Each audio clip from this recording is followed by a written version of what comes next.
everyone who is watching me right now. Mazina Mainta MC ADB, the entertainer na kwa chiraha Apex TV, of course. TV yo kuleta information yo kubane kwa Habas Lab.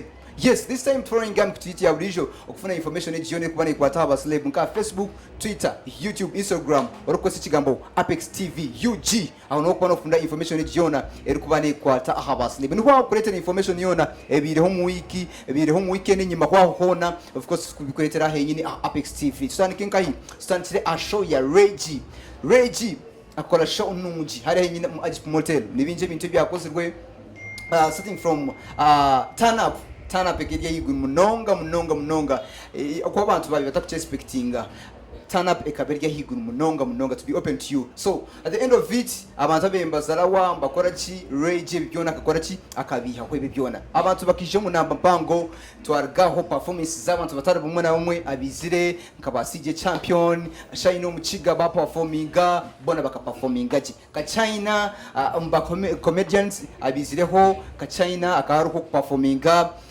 Kalela omusoga kuga Kampala na wishe performinga.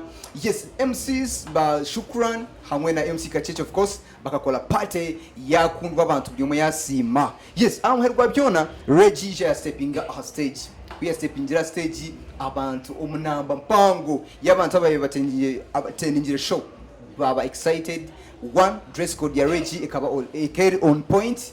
Yeah, abantu bakachisima munonga. So Reggie akihekisha cha Western Uganda ya yurika mgu takore bibi tune bikorwa round here akakore ikintu kiri on point. Reggie, thank you so much. Kintu cyo wakoze ne kintu kirungi munonga twakumisa mpora. Yes, stage ekedi yes kweko Reggie of course akafuna event warehouse bakujeta MK. Yes, no bakozera kintu cha stage nayo kero nungi munonga bukabutagiye stage bwa burijo turamtukoza ningo akastage ka Ajip.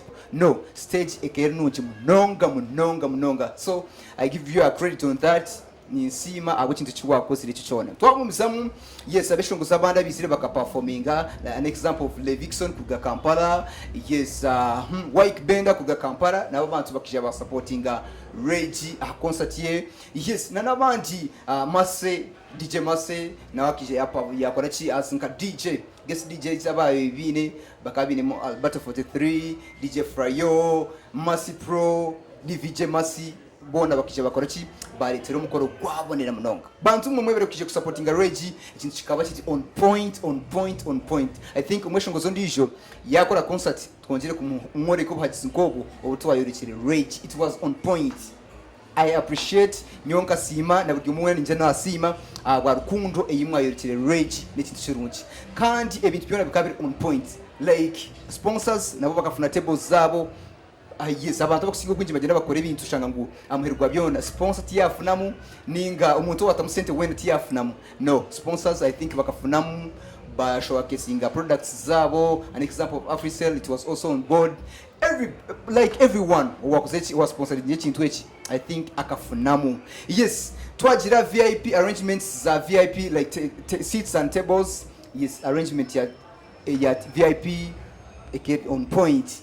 VIP on point, ordinary on point, but hamuhona nyoni insima ni just shoeji nayo kubanza mu Western Uganda iyo mwana wa Western wachikozirati on point kandi chikaza 100%. Thank you so much Reggie. Nekintu cyamani cyo wakozire ni kusima kana shows zini zagumanziba wonsa kubantu vision discovering mpola.